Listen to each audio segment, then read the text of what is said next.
Hello everyone, welcome to all of you in maths education YouTube channel. यहाँ पर हम सभी क्या कर रहे थे, निम्मे की तरफ से प्रोवाइड कराएगी क्वेश्चन बैंक का सोल्यूशन कर रहे थे। निम्मे की तरफ से जितने भी क्वेश्चन बैंक्स प्रोवाइड कराएगी उन सभी का हम सभी क्या कर रहे थे, सोल्यूशन कर रहे थे। चलिए, इसमें हमने 60 तक क्वेश्चन को शेड्यूल सॉल्व कर लिया था, जो कि हमारा था मॉड्यूल सेमेस्टर वन के मॉड्यूल फर्स्ट का था।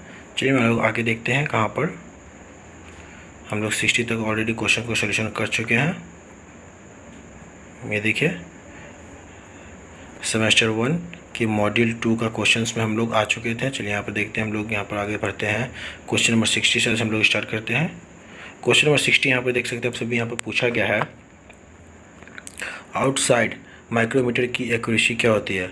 आउटसाइड माइक्रोमीटर जो होता है उसकी एक्यूरेसी पूछी गई है। चलिए हम सभी ऑप्शन देखते हैं। यहाँ पर ऑप्शन में दिया गया है ए में 0.01, 0.001, 0.02, 0.002। तो हमारा जो राइट आंसर होगा वो हो जाएगा ये 0.01 mm। हमारा राइट आंसर ये हो जाएगा। अगर ये इंच में पूछा जाता तो आंसर हो जाता 0.001 इंच। चलिए नेक्स्ट क्वेश्चन की ओर आगे बढ़ते हैं।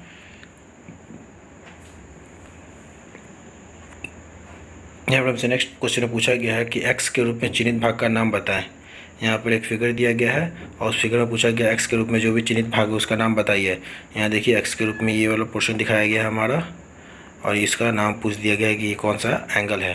तो ये हमारा जो एंगल हो जाएगा, ये ऑप्शन देखिए, यहाँ बोला जा रहा है लिप, लैंड, फ्लैंक और पॉइंट एंगल। तो पहले एंगल था, इसलिए ये पॉइंट एंगल हो जाएगा। वैसे भी वो पॉइंट एंगल ही होता है। बाकी सभी पोर्शन को भी हम लोग देखते हैं यहाँ पर। तो यहाँ पर देखिए, इस वाले पोर्शन को हम लोग लिप कहते हैं, और ये वाला जो पोर्शन दिया गया है इसे हम लोग लैंड कहते हैं, और उसके बीच में ये जो भाग बच गया है, दो लैंड्स के बीच के भाग को फ्लूट्स कहते हैं हम लोग। चलिए इसके आगे क्वेश्चन को देखते हैं। यहाँ पर देखिए, नेक्स्ट क्वेश्चन में पूछा गया है which type of taper is provided in drill machine. Drill shank में निम्न में से किस प्रकार का टेपर दिया जाता है। टेपर जब कभी दो लाइंस अगर आपस में किसी खास डिस्टेंस, मतलब कि समझ लीजिए एक शाफ्ट अगर किसी बढ़ते हुए रेशियो में या फिर घटते हुए रेशियो में आगे की ओर बढ़ता है तो उससे हम लोग क्या कहते हैं, उसे हम लोग टेपर कहते हैं।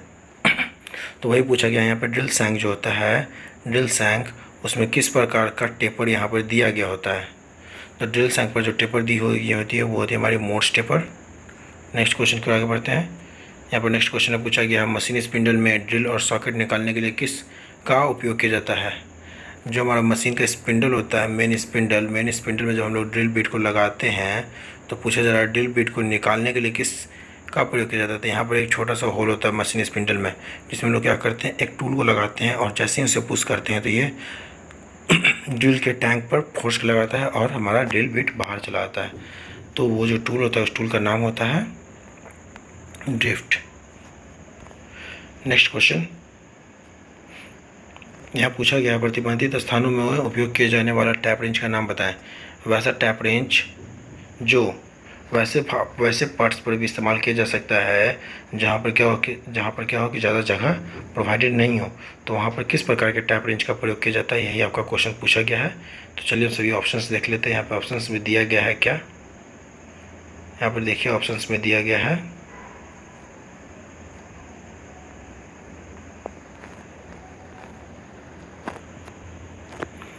Box type tap range, T handle, solid type या डबल एंडेड। तो हमारा जो राइट आंसर हो जाएगा वो हो जाएगा T handle tap range. Next question की ओर आगे बढ़ते हैं। हमें पूछा गया है in the ISO metric thread, मतलब आईएसओ मेट्रिक थ्रेड में इतना के लिए टैप ड्रिल साइज़ की गणना करें। तो टैप ड्रिल साइज़ को हम लोग शॉर्ट फॉर्म में TDS भी कहते हैं, मतलब टैप ड्रिल साइज़। अब यही पूछा गया टैप ड्रिल साइज़ निकालिए, वो भी इतना के लिए आईएसओ में। तो टैप ड्रिल साइज़ जो होता है वो होता है टैप साइज़ -2DP। यहाँ पर देखिए आप सभी, यहाँ पर टैप साइज़ ये वाला दिया गया है जो कि 10 है, और यहाँ पे देखिए आप सभी देख सकते हैं यहाँ पे पिच भी दे दी गई है, पिच है 1.5। तो बचा हमारा टैप साइज़, और चलिए तो टैप साइज़ हो गया 10 -2D। डी होता है, यहाँ पे आईएसओ दिया है ना, तो डी आईएसओ के लिए 0.61, और साथ ही साथ यहाँ पे पिच कमांड दे दिया गया 1.5। इन सभी का क्या करेंगे, इन सभी का हम सभी सोल्यूशन कर लेंगे। जब इन सभी का सोल्यूशन करेंगे तो देखिए यहाँ पर देख सकते हैं 2 को 1.5 से मल्टीप्लाई करेंगे तो 3 हो जाएगा, और 3 को इससे मल्टीप्लाई करेंगे और उसके बाद क्या करेंगे 10 में से माइनस कर देंगे, तो हो जाएगा 10 माइनस 0.61 इंटू 3 इज इक्वल 3 1 3 और 3 6 18, 2 अंक के बाद पॉइंट यहाँ पर आ गया। तो 1.83 को 10 में से माइनस कर देना है हमें, तो 10.00 1.83 को माइनस करेंगे, ये हो जाएगा 71.880। तो 8.17 देखिए किस में आंसर आता है हमारा, तो हमारा राइट आंसर ए हो जाएगा, क्योंकि ये 8.17 के बहुत ज़्यादा नज़दीक भी है। चलिए next, what is the unit of feed in drilling operation. Drilling operation में फीड का पूछा जा रहा है कि यूनिट क्या होता है। तो चलिए ड्रिलिंग ऑपरेशन देखते हैं। यहाँ पर फीड का यूनिट क्या दिया गया है, फीड के यूनिट दी गई हैं मिलीमीटर पर रेवोल्यूशन, मीटर प्रति रेवोल्यूशन, मिलीमीटर पर रेवोल्यूशन, मीटर प्रति मिनट और मिलीमीटर पर मिनट। यदि आप सभी को इसका आंसर मालूम हो तो आप सभी मुझे कमेंट करके बताएं, और जिन लोगों को नहीं आता है वो अभी यहाँ पर सोल्यूशन देख सकते हैं। चलिए देखिए, जो मिलीमीटर पर रेवोल्यूशन होता है वो होता है हमारा फीड का यूनिट, तो राइट आंसर बी हो जाएगा। चलिए नेक्स्ट क्वेश्चन देखते हैं। यहाँ पर नेक्स्ट क्वेश्चन पूछा गया है कि वर्नियर कैलिपर में एक्स के रूप में चिन्हित भाग का नाम बताएं। मीन्स यहाँ पे वर्नियर कैलिपर का फिगर दे दिया गया है और पूछा गया है कि ये जो एक्स के रूप में चिन्हित भाग है इसका नाम बताने के लिए। तो उससे पहले हम सभी भागों का नाम देख लेते हैं। जैसे कि इस भाग का नाम देखिए, ये हो जाता है हमारा कौन सा, तो फिक्स जॉ। फिक्स जॉ किस लिए, तो ये आउटर मीन्स एक्सटर्नल मेजरमेंट के लिए फिक्स जो है, और ये कौन सा है, मूवेबल जो है। ये किस लिए, तो ये भी एक्सटर्नल मेजरमेंट के लिए, ये इंटरनल मेजरमेंट के लिए है, ये भी इंटरनल मेजरमेंट के लिए है, ये भी फिक्स जो है, और ये भी क्या है, तो ये भी मूवेबल है। उसके बाद आप सभी यहाँ पर देखिए, ये वाला जो दिया गया है ये मेन स्केल है। उसके बाद यहाँ पर देख सकते हैं ये जो है ये हमारा कौन सा स्केल हो जाएगा, तो ये हमारा हो जाएगा वर्नियर स्केल। उसके बाद यहाँ पे और यहाँ पर देखिए, ये जो लास्ट में ये एक्स वाला पोर्शन दिया गया है ये होता है हमारा डेप्थ बार। तो हमारा राइट आंसर क्या है, राइट आंसर हमारा जो हो जाएगा वो ऑप्शन हो जाएगा सी, डेप्थ बार। चलिए बाकी यहाँ पे कुछ और क्वेश्चंस थे जो छूट चुके हैं। जैसे कि यहाँ पर एक नट बनी होती है, जो नट होती है वो होती है क्लैंपिंग स्क्रू। मीन्स इस क्या करती है, लॉक करती है हमारे स्लाइडिंग को या वर्नियर स्केल को हमारे वहाँ पर लॉक करती है। यहाँ पर एक और पोर्शन दिया गया होता है जो क्या होता है, फाइन एडजस्टमेंट के लिए हमारा प्रयोग किया जाता है। चलिए नेक्स्ट आगे की ओर बढ़ते हैं। यहाँ पर पूछा गया है संयोजन सेट मीन्स कॉम्बिनेशन सेट पूछा गया। कॉम्बिनेशन सेट में प्रोटेक्टर हेड की परिशुद्धता क्या होती है। अब कॉम्बिनेशन सेट में प्रोटेक्टर हेड होता क्या है, तो प्रोटेक्टर हेड का पहले आप लोग सभी को मैं क्या करता हूँ, फिगर दिखा देता हूँ, फिर आप सभी को समझ में आ जाएगा कॉम्बिनेशन सेट क्या होता है। यहाँ पर आप सभी देखिए, ये जो फिगर दिया गया है ये है हमारा कॉम्बिनेशन सेट का फिगर है। यहाँ पे कॉम्बिनेशन सेट में मेनली 4 पार्ट्स होते हैं। नंबर 1 में स्टील रूल या फिर स्टील रूल, नंबर 2 में इसको कहते हैं हम लोग सेंटर हेड, नंबर 3 में प्रोटेक्टर हेड, नंबर 4 में है ये कौन सा हो जाएगा, ये हो जाएगा हमारा स्क्वायर हेड। तो ये हमारा स्क्वायर हेड हो जाएगा। उसके बाद आप सभी यहाँ पर देखिए, यहाँ पर सभी के यूजेस, जिसमें से पहला ये जो है ये हमारा स्क्वायर हेड है। स्क्वायर हेड में यहाँ पर आप देख सकते हैं कि ये स्टील रूल के साथ में ये जो एंगल बनाता है वो होता है 45 डिग्री, ओके। और उसके बाद में ये वाला पोर्शन, इस वाले पोर्शन के साथ में जो एंगल बनाता है वो होता है 90 डिग्री। तो इसका प्रयोग मतलब स्क्वायर हेड का प्रयोग 2 एंगल्स के लिए 45 डिग्री और 90 डिग्री के लिए प्रयोग किया जाता है। साथ ही साथ आप सभी यहाँ पर देख सकते हैं कि यहाँ पर क्या दिया गया है कि स्पिरिट लेवल दे दिया गया है, जिसके थ्रू क्या होता है कि हम सभी लेवलिंग को भी मैपचर कर सकते हैं। और यहाँ पर आप सभी देख सकते हैं एक स्क्राइबर दिया गया है जो नॉब स्क्राइबर है, जिसके द्वारा क्या किया जाता है, मार्किंग की जाती है।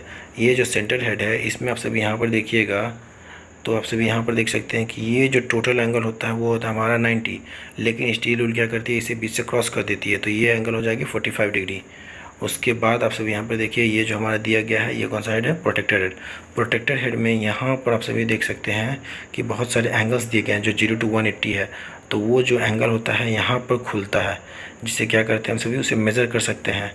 और यहाँ पर आप सभी देख सकते हैं 0 लाइन एक दिया गया है, 0 लाइन।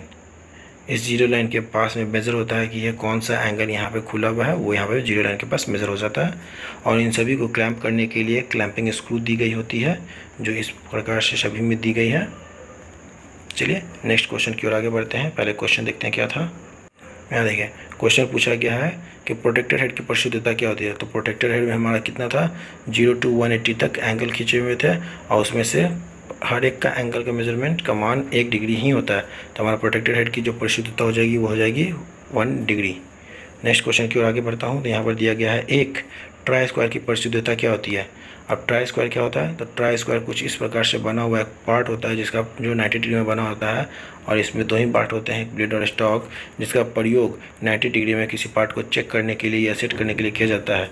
तो पूछा गया इसकी परिशुद्धता या एक्यूरेसी क्या होती है, तो इसकी एक्यूरेसी होती है 0.02 mm पर 10 मिलीमीटर लेंथ, मतलब प्रति 10 मिलीमीटर लेंथ में इसकी जो शुद्धता होगी वो होगी 0.002 mm। चलिए नेक्स्ट क्वेश्चन की ओर आगे बढ़ता हूँ। यहाँ पर नेक्स्ट क्वेश्चन में दिया गया है निशान दिखाने के लिए किस पंच का प्रयोग किया जाता है। तो इस पर ऑप्शन पे जाने से पहले मैं आप लोगों को बता दूँ कि पंच जनरली आमतौर पर 3 प्रकार के हैं। एक होता है डॉट पंच, सेंटर पंच और एक प्रिक पंच। डॉट पंच का प्रयोग हम लोग करते हैं विटनेस मार्क के लिए। सेंटर पंच का प्रयोग करते हैं हम लोग, सेंटर पंच का प्रयोग भी विटनेस मार्क के करते हैं, लेकिन इसका एंगल होता है 90 डिग्री, जिसका प्रयोग हम लोग जनरली ड्रिलिंग पे करते हैं। प्रिक पंच, इसका एंगल होता है 30 डिग्री। तो हमारा कौन सा क्वेश्चन पूछेगा विटनेस मार्क के लिए, तो विटनेस मार्क के लिए कौन सा ऑप्शन हो जाएगा, यहाँ पर देखते हैं। ऑप्शन में दिया गया है डॉट पंच, पिन पंच, बेल पंच या सेंटर पंच। तो हमारा राइट आंसर हो जाएगा ए, डॉट पंच। नेक्स्ट क्वेश्चन की ओर आगे बढ़ते हैं। तो यहाँ पर पूछा गया उस कैलिपर का नाम बताएं, उस कैलिपर का नाम बताएं जिसकी एक टांग एडजस्टेबल डिवाइडर पॉइंट और दूसरा टांग मुड़ी हुई होती है। तो यहाँ पे पूछा गया है जनरली एक कैलिपर नेम जिसका क्या बोला कि एक टांग मुड़ी हुई हो और दूसरा टांग क्या हो, एडजस्टेबल हो। मीन्स वो कुछ इस प्रकार से होती है।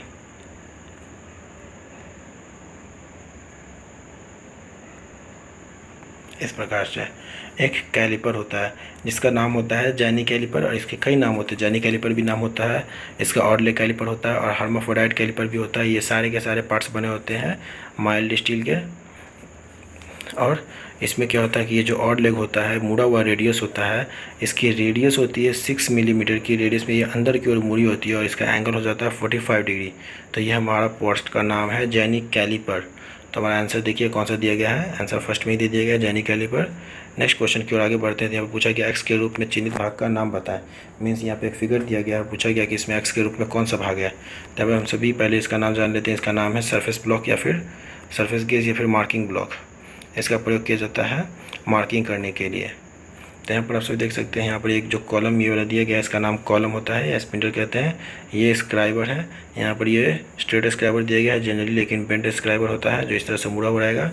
फिर यहाँ पर नीचे में ये बेस है और स्क्राइबर और बीम या स्पिंडल को जोड़ने वाला जो पार्ट है उसी का नाम पूछा गया है कि ये कौन सा पार्ट है। तो ये जो हमारा पार्ट होता है ये होता है स्नग, जो क्या करता है 2 पार्ट्स को आपस में यहाँ पर कनेक्ट कर रहा है। तो यहाँ पे आंसर देखिए, आंसर बी हमारा राइट आंसर हो जाएगा स्नग। नीचे की ओर आगे बढ़ते हैं। तो यहाँ पे क्वेश्चन में पूछा गया कि संयोजन सेट में एक्स के रूप में चिन्हित भाग का नाम बताएं। मीन संयोजन सेट अगेन क्वेश्चन पूछा गया कॉम्बिनेशन सेट से। यहाँ पर देखिए कॉम्बिनेशन सेट पूछ दिया गया और पूछा गया कि एक्स के रूप में चिन्हित भाग, यहाँ पे एक्स के रूप में जो चिन्हित भाग है उसका नाम क्या है यहाँ पर। तो ये क्या है, देखिए ऑप्शन बेबल हेड है, सेंटर हेड है, स्क्वायर हेड या प्रोटेक्टर है। तो यहाँ पर मैंने आप सभी को भी पहले ही कुछ देर पहले ही बताया था, ये जो हमारा होता है ये क्या होता है, प्रोटेक्टर हेड होता है। कौन सा आंसर हो जाएगा हमारा, D, right answer D, protractor head, जिसकी शुद्धता 1 डिग्री की होती है। यहाँ पर नेक्स्ट क्वेश्चन में पूछा गया है कि किस प्रकार के डिक्टम लाइन का पालन किया जाता है। तो यहाँ पर देखिए ये जो क्वेश्चन पूछा गया है जनरली ड्राइंग का क्वेश्चन है, जिसमें पूछा गया है कि किस प्रकार का क्या है, डिक्टम लाइन है। तो देखिए यहाँ पर जो ये डिक्टम लाइन है ये एज डिक्टम लाइन है, जो ऑप्शन ए सही है हमारा। नेक्स्ट क्वेश्चन में पूछ दिया गया है इस समानांतर ब्लॉक या पैरेलल ब्लॉक का नाम है। मीन्स यहाँ पर जो समानांतर ब्लॉक या पैरेलल ब्लॉक दिया गया है उसका नाम पूछा गया है। तो यहाँ पर सभी देखिए यहाँ पर कुछ क्वेश्चन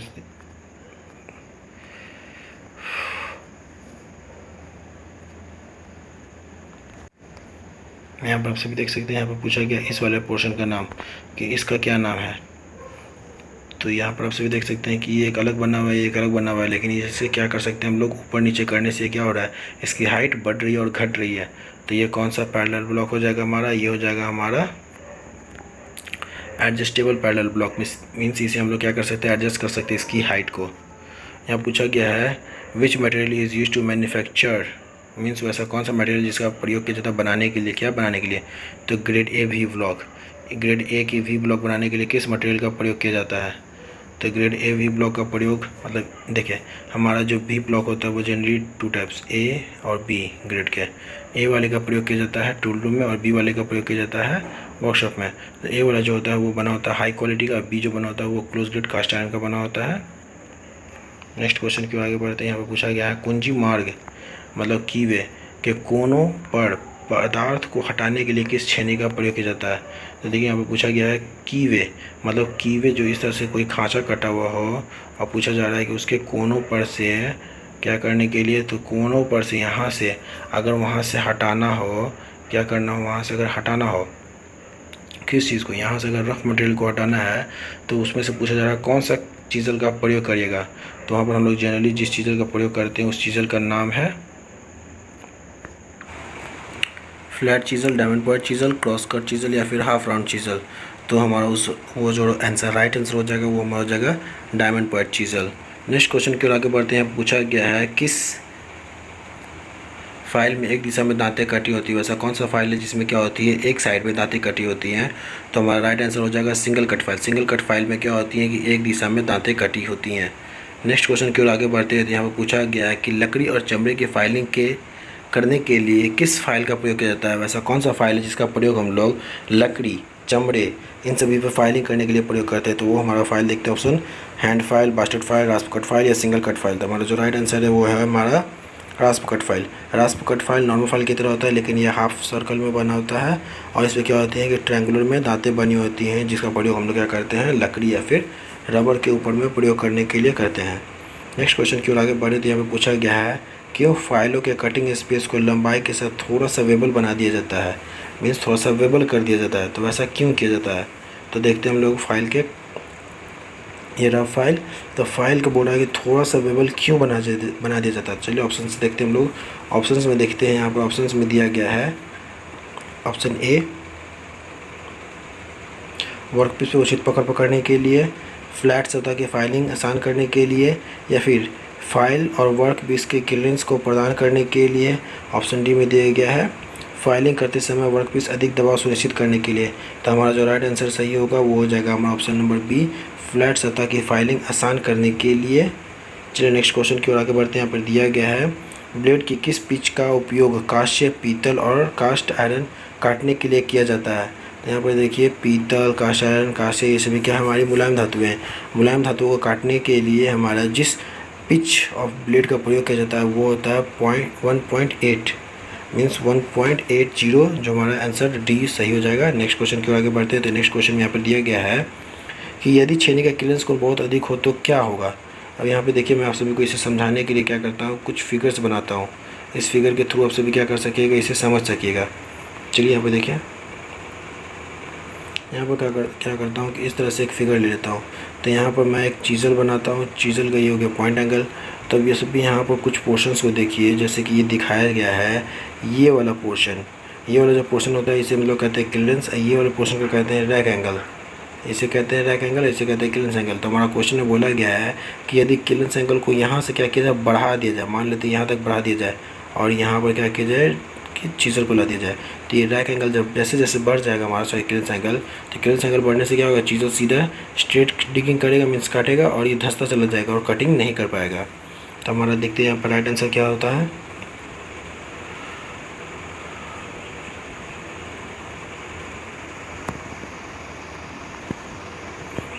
नेक्स्ट ऑप्शन में दिया गया डिगिंग ऑफ सरफेस, सरफेस पर गड्ढा कर देगी, बिल्कुल सही हमारा राइट आंसर बी हो जाएगा। सरफेस पर क्या कर देगी वो गड्ढा बना देगी जिससे कि चीज़ें आगे कटिंग नहीं कर सकेगी ठीक से। पूछा गया हमें विच type of hammer is used for elevating purpose, बोला गया एलिवेटिंग पर्पस के लिए किस प्रकार के हथौड़े का प्रयोग किया जाता है।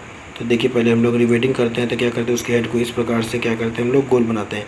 तो गोल बनाने के लिए मान लीजिए अगर हम लोग फ्लैट हेड वाले किसी का प्रयोग करते हैं तो वो क्या करेगा उसे चपटा कर देगा। तो इसलिए हम लोग वहाँ पे क्या करते हैं एक ऐसे रिवेट का प्रयोग करते हैं जिसका पॉइंट इस तरह से हो। तो इस तरह से जो सरफेस होगा तो वो बॉल पॉइंट हैमर ही ना होगा। तो चलिए हम लोग ऑप्शन में देखते हैं, यहाँ पे ऑप्शन दिया गया है sledge hammer, ball hammer, cross hammer या फिर स्ट्रेट पेन हैमर। तो हमारा जो राइट आंसर हो जाएगा वो हो जाएगा बी बॉल पेन हैमर का प्रयोग हम लोग क्या किस लिए करते हैं तो रिवेटिंग कार्य के लिए हम लोग बॉल पेन हैमर का प्रयोग करते हैं। नेक्स्ट क्वेश्चन में पूछा गया है कि ड्रिलिंग ऑपरेशन में काटने की गति कटिंग स्पीड क्या होती है। तो ड्रिलिंग कटिंग गति नहीं पूछा गया, इकाई पूछा गया। तो हम ऑप्शन देखते हैं मीटर प्रति रेवोल्यूशन, मिलीमीटर पर रेवोल्यूशन, मीटर प्रति मिनट या फिर मिलीमीटर पर मिनट। तो हमारा कटिंग स्पीड जो होता है पाई डी एन बाय 1000 इसका जो यूनिट होता है वो यहाँ पे दिया गया है मीटर प्रति मिनट। हमारा राइट आंसर सी सही हो जाएगा। नेक्स्ट क्वेश्चन में देखते हैं, यहाँ पर पूछा गया है ड्रिल में एक्स के रूप में चिन्ह भाग का नाम क्या है। यहाँ पर जो ये पोर्शन दिया गया है तो इस वाले पोर्शन का नाम पूछा गया है कि एक्स के रूप में ये जो चिन्ह भाग है इसका नाम क्या है। तो यहाँ पर देखते आगे ऑप्शन में ए में दिया गया लिप, बी में लैंड, सी में फ्लैंक, डी में वेब। तो हमारा राइट आंसर क्या हो जाएगा, लिप, ए सही हो जाएगा। नेक्स्ट क्वेश्चन की ओर आगे के बढ़ते हैं। यहाँ पूछा गया ड्रिलिंग मशीन में एक्स के रूप में चिन्हित भाग का नाम क्या है। तो यहाँ पर एक ड्रिलिंग मशीन का फिगर दे दिया गया होगा, इसमें एक्स के रूप में चिन्हित भाग का नाम पूछा जा रहा है। तो यहाँ पर आप सभी देखिए, चलिए यहाँ पर ड्रिलिंग मशीन के एक्स के रूप में चिन्हित भाग का नाम के साथ साथ हम सभी क्या करते हैं, बाकी के जो पोर्शंस दिए गए उनके भी नाम हम सभी जानेंगे। तो चलिए यहाँ पर देखिए आप सभी, यहाँ पर सबसे नीचे में आप सभी देख सकते हैं ये जो दिया गया है इसका नाम क्या होता है, इसका नाम होता है बेस प्लेट। और इस वाले पोर्शन का नाम होता है कॉलम, इस वाले पोर्शन का नाम होता है वर्किंग टेबल। और यहाँ पर ये जो दिया गया है ये मोटर है, ये वाला पोर्शन हैंडल है, ये वाला पोर्शन जो होता है ये क्या होता है, हमारा डेप्थ गेज होता है जो डेप्थ को मेज़र करता है। और साथ ही साथ यहाँ पर जो एक्स पोर्शन में दिया गया है इसका नाम हम लोग ऑप्शन के थ्रू जानना चाहेंगे। चलिए देखिए ऑप्शन के थ्रू यहाँ पर क्या, ड्रिल चक, फीड या फीड हैंडल, ड्राइविंग मोटर या फिर डेप्थ गेज और स्टॉप। तो चलिए हम सभी देखते हैं इसमें से क्या कौन कौन सा मैंने आपको बता दिया है। इसमें से मैंने आपको बता दिया है जो नंबर 1 में दिया गया है ड्रिल चक, ये नंबर 1 एक्स वाला पार्ट हो जाएगा। फीड हैंडल ये पोर्शन हो जाएगा, फिर ड्राइविंग मोटर ये पोर्शन हो जाएगा, और डेप्थ गेज या स्टॉप ये पोर्शन हो जाएगा। तो हमारा राइट आंसर जो हो जाता है वो हमारा जो होता है आंसर कौन सा हो जाएगा, drill chuck, A. Right answer is a. Next question की ओर आगे बढ़ते हैं। नेक्स्ट क्वेश्चन में पूछा गया है कि what is the minor diameter of thread. Thread का माइनर डायमीटर पूछा जा रहा है। अब थ्रेड की माइनर डायमीटर और मेजर डायमीटर होती क्या, पहले हम सभी इसे जान लेते हैं। तो मान लीजिए यहाँ पर ये इस प्रकार से मैंने एक थ्रेड बना दिया। थ्रेड क्या होती है, जो हमारे नेट बोल्ट के ऊपर में जो चूड़ियाँ कटी होती है उसे हम लोग थ्रेड कहते हैं। तो इस थ्रेड को बनाने के बाद में आप यहाँ पर कुछ पोर्शंस को देख सकते हैं, जैसे कि ये वाला पोर्शन छोटा वाला जो नीचे के पॉइंट्स को मिला रहा है उसे हम लोग कहते हैं माइनर डाया, और जो सबसे ऊपर वाले पोर्शन को मिलाता है उसे कहते हैं मेजर डाया। तो हमारा पूछा गया है कि माइनर डाया क्या होता है। तो आप सभी देखिए, तो मैथमेटिकली अगर हम लोग इसे सॉल्यूशन करना चाहें तो क्या कर सकते हैं सभी, ये बड़े वाले में से इस वाले पोर्शन को और इस वाले पोर्शन को अगर माइनस कर दें तो ये बीच वाला पोर्शन निकल जाएगा हमारा। तो ये जो दिया गया है यहाँ से यहाँ तक डेप्थ दिया गया है, तो एक डेप्थ और ये एक डेप्थ, 2 डेप्थ। तो हमारा जो फार्मूला हो जाएगा वो क्या हो जाएगा, हमारा फार्मूला बनेगा इस प्रकार से। देखिए, माइनर डाया बराबर major dia minus 2 into depth. तो चलिए यहाँ पर देखते हैं कौन सा ऑप्शन हमारा सही है। Minor dia minus major dia into pitch नहीं, फिर minor dia equal to major dia plus भी नहीं, minor dia equal to major dia plus भी नहीं, minor dia equal to major dia minus 2 into depth. तो हमारा राइट आंसर डी सही हो जाएगा। तो right answer is the D. Next question की ओर आगे बढ़ते हैं। तो नेक्स्ट क्वेश्चन में दिया गया है यहाँ पर एक्स के रूप में चिन्हित भाग का नाम पूछा है। फिर से हमारा क्या हुआ, एक और फिगर आ गया है जिसमें एक्स के रूप में चिन्हित भाग का नाम पूछा गया है। तो चलिए हम सभी क्या करते हैं, पहले इसके सभी पार्ट्स के नाम जान लेते हैं। तो सभी पार्ट्स के नाम को जानने के क्रम में सबसे पहला जो पार्ट्स आता है हमारा ये है, इस पोर्शन को हम लोग कहते हैं फ्रेम, जहाँ पर क्या होती है हमारी रेंज लिखी होती है कि माइक्रोमीटर कितना से कितना मिलीमीटर तक को मेज़र कर सकता है। तो हमारा ये पोर्शन हो गया फ्रेम। फ्रेम के बाद में आप यहाँ पर देखिए, यहाँ पर एक एनविल होता है, उसके बाद में ये स्पिंडल, फिर ये स्पिंडल लॉक, जो स्पिंडल को क्या करता है, लॉक करता है मेजरमेंट को। इस पोर्शन वाले पोर्शन को हम लोग कहते हैं बैरल या फिर स्लीव। उसके बाद इस वाले पोर्शन को कहते हैं थिम्बल। फिर यहाँ पर ये जो पोर्शन दिया गया है इसे कहते हैं रेचेट स्टॉप। तो यहाँ पर आपका एक्स वाले पार्ट का नाम पूछा गया, तो एक्स वाला पार्ट तो यही हो गया, तो ये ऑप्शन क्या हो गया, थिम्बल। चलिए ऑप्शन देखते हैं, spindle, sleeve, thimble, spindle lock. तो हमारा राइट आंसर सी हो जाएगा, जिसका जो है थिम्बल। नेक्स्ट क्वेश्चन की ओर आगे बढ़ते हैं हम सभी। यहाँ पर नेक्स्ट क्वेश्चन में देखिए आप सभी क्या देख सकते हैं, यहाँ पर कुछ मेजरमेंट निकालने के लिए क्वेश्चन पूछा गया है। तो यहाँ पर पूछा गया है what is the reading of the outside micrometer. एक आउटसाइड माइक्रोमीटर का फिगर दे दिया गया है जो कि 75 से 50 रेंज का है, 50 से 75 रेंज का है, और इसकी रीडिंग पूछी जा रही है जो यहाँ पर दी गई है। तो देखिए यहाँ पर ये जो रेंज दी गई है इसका मतलब ये है कि नॉर्मल इसे हम लोग 0 से 25 के हिसाब से मेज़र करेंगे, और उसके बाद में क्या करेंगे, हम सभी 50 को ऐड कर देंगे, क्योंकि इसका रेंज जो दिया गया है वो 50 से 75 है। तो चलिए इसके हम सभी क्या करते हैं, मेजरिंग करना स्टार्ट करते हैं। चलिए यहाँ पर आप सभी फिगर को देख सकते हैं। फिगर को देखने के लिए मैंने इसे क्या किया, बड़ा कर दिया है। यहाँ पर कुछ पोर्शन को आप लोग जान लीजिए, ये होता है आपका मेन डिवीज़न और ये थिम्बल डिवीज़न। लेकिन यहाँ पर नीचे में देखिएगा तो यहाँ पर कुछ सब डिविजन्स भी दिए गए हैं, तो इन सभी को ऐड करना होगा। तो यहाँ पर मेन डिवीज़न में आप सभी देख सकते हैं यहाँ पे 10, उसके बाद में 11, 12 और ये 13। तो मेन डिवीज़न हमारा कितना हो जाएगा 13। 13 के बाद में हमें नीचे में एक अपना सब डिवीज़न दिखाई दे रहा है, तो सब डिवीज़न होता है हमारा 0.5। उसके बाद में हम सभी यहाँ पर थिम्बल डिवीज़न में देखते हैं यहाँ पर कौन सा मैच कर रहा है 10। 10 के बाद से देखते हैं हम सभी तो 11, 12 और 13। तो थिम्बल डिवीज़न में भी हमारा कितना मैच कर रहा है 13। तो 13 इंटू करेंगे हम लोग इसके लिस्ट काउंट से, तो 0.01 से मल्टीप्लाई करेंगे तो हमारा आ जाएगा 0.31। तो इसको क्या करेंगे यहाँ पर फिर से ऐड कर देंगे, तो ये हमारा हो गया डिवीज़न को सारा ऐड करने पे क्या हो जाएगा हमारा यहाँ से हमारा मान निकल जाएगा, जो कि आया था मेन डिवीज़न 13 और सब डिवीज़न आया था 0.5 और थिम्बल डिवीज़न जो हमारा आया था वो था 0.13। इन सभी को ऐड करने में हमारा टोटल रीडिंग निकल जाएगी। यहाँ से ऐड करते हैं 36.31, तो हमारा 13.63 रीडिंग आया है। तो लेकिन ये हमारा 13.63 हमारा मेन रीडिंग नहीं हो सकता है। क्यों? क्योंकि वहाँ पर उसका एक रेंज दे दिया गया था, जो रेंज बोला गया था क्या कि इस रेंज का 50 से 75 रेंज का जो है उसका हमें क्या करना था, मान ज्ञात करना था। तो 50 से 75 रेंज होने के कारण उसका जो मान होगा वो 50 से 75 के बीच में ही वैरी कर सकता है। चलिए यहाँ पे देखिए 50 से 75 दे दिया गया है। 50 से 75 के बाद तो हमें क्या करना है 50 ऐड करना है, प्लस हमारा जो रीडिंग आया था कितना आया था 13.63, दोनों को ऐड करते हैं तो कितना आ जाएगा 15 और 13 को ऐड करेंगे तो 63.63 तो रहेगा ही। तो 16.63 हमारा मेन रीडिंग होता है। चलिए ऑप्शन में देखते हैं कि कौन सा ऑप्शन इससे मैच करता है।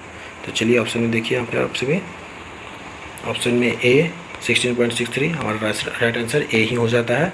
नेक्स्ट क्वेश्चन की ओर आगे बढ़ते हैं। तो नेक्स्ट क्वेश्चन में दिया गया है एक्स के रूप में चिन्हित भाग का फिर से नाम बताएं।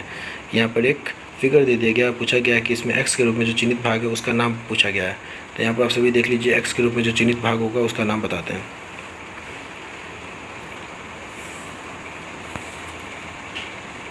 सबसे पहले ये वाला पोर्शन, इस पोर्शन को हम लोग कहते हैं बेस।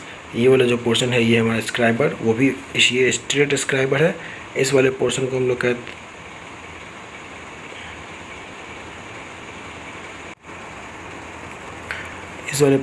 हैं हम लोग बीम या फिर मेन स्केल। इस वाले पोर्शन को कहते हैं वर्नियर स्केल। यहाँ पर होता है ये जुड़ा हुआ स्लाइडिंग, जो यहाँ पर ये जुड़ा हुआ है क्या, तो ये जो है हमारा फाइन एडजस्टमेंट स्क्रू, ये है लॉक, ये भी है लॉक।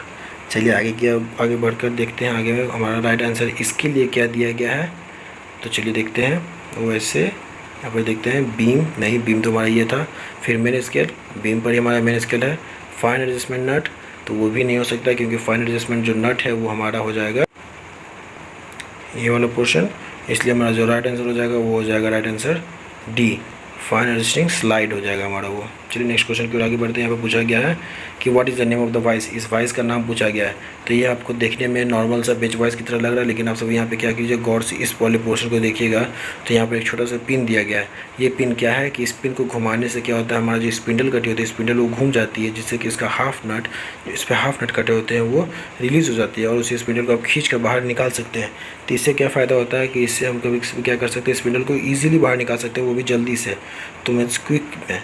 तो इस हमारा राइट आंसर देखते हैं hand wise, bench wise, tool maker wise या फिर क्विक रिलीज वाइज। तो हमारा राइट आंसर हो जाएगा क्विक रिलीज बेंच वाइज।